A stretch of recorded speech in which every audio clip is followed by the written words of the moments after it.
Before watching the video, don't forget to subscribe to our channel by clicking the subscribe button below and clicking the bell icon to be notified whenever we publish a new video. If there are two things that happen frequently, those are cuts and scratches. I bet it happens with you too. It's very common to scratch yourself with your own nails, thorns, household items, and even on the corners of your furniture.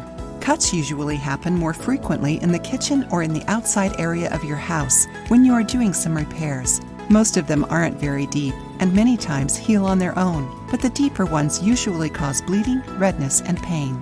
Besides that, they can also get infected and cause other symptoms like pus and swelling. However, there is a great natural mixture to treat it. Sage and honey are the perfect combination for a natural antiseptic medicine that can be used to treat cuts and scratches.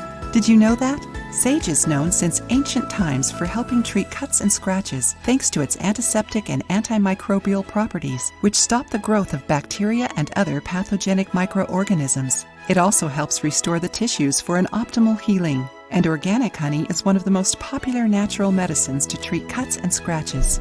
Honey has antibiotic, antifungal, and antiseptic properties, which is excellent to prevent and treat infections. It is largely used to soothe the skin, reducing discomfort, burning, and pain. Do you want to learn how to make this natural medicine at home? Ingredients: 2 tablespoons, 1 ounce of dried sage, powder or leaves, 4 tablespoons, 2 ounces of 100% organic honey. Utensils: sterile container, wooden spoon.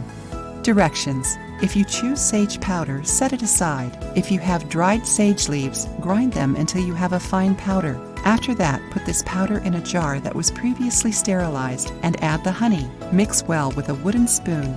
Cover it and let it rest in a dark and cool place for 24 hours. After that time, it is ready to be used. To use it on your cut or scratch, clean the area very well and apply the medicine. Gently massage the area and let it act for 20 to 30 minutes. After this period, rinse with warm water. You can apply 2 or 3 times a day until your skin is healed. If stored in the fridge or in a cool place, it can last up to 2 months. Did you know this recipe? Remember that this medicine should not be used on open cuts. Big and deep wounds must be treated by a professional as soon as possible. If you liked the video, give it a thumbs up and share it with your friends. For more recipes and tips, subscribe to the channel.